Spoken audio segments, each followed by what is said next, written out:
If I hadn't raised $15,000 yet for my nonprofit, here's exactly what I would do. My name's Dan Johnson, and I've raised over $3 million for early stage nonprofits. I find that the first $15,000 is often the hardest. So if I had to start from scratch and create my first 15K for my nonprofit, here's exactly what I would do. The first thing that I would do is I would create my perfect donor pitch. When you're selling a nonprofit, you not only have to get people invested in the product, you have to get people invested in the organization itself to know if they want to join you along the ride. So I'd identify, what is my story? What problem do I solve? What is my vision for the future? What is my unique way of solving this problem? And what are my values? And I would work that into a 30-second elevator pitch and a 5-minute donor pitch. The second thing that I would do is I would create a $15,000 project. Something that makes a real impact on the people that I serve, something that takes less than 90 days to implement, and something that has a price cap of that $15,000. And I would identify exactly what that impact is going to be. We're going to help 3 women escape domestic violence. We're going to help 10 veterans overcome PTSD. The third thing is I was identify my ideal donors. I would sit and think, for this project, who are the kinds of people who would invest in it?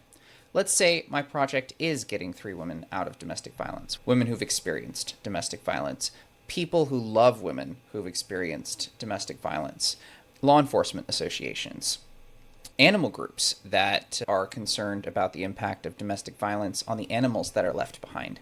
Who are all the different groups of donors who might give to this project? Then I'm going to go meet them. I'm going to figure out, where would these people meet. Maybe there are anti-domestic violence associations in the area and I can go to one of their weekly or monthly meetings. Maybe the donors I've identified are going to be high-class women and there are professional business lunches that I can go to and meet these ideal donors. But I'm going to find these ideal donors and meet them and get to know them and see if they like my project. And then finally, I'm going to ask these donors to meet me and I'm going to ask them for money. So I'm going to meet them. We're going to meet over Zoom. We're going to meet in person for coffee. We're going to chat and I'm going to tell them, here's exactly what I want to do and exactly how I'm going to do it. And I'm going to ask if they would like to invest in that thing. And I'm going to learn from the conversations that I'm having and adjust and tweak both how I pitch and also what exactly I'm looking to do as I run into objections and concerns from these potential donors about my project. And I'm going to get better and better at pitching it. And by about 10 to 20 people that I have met, I'm going to start raising some serious cash.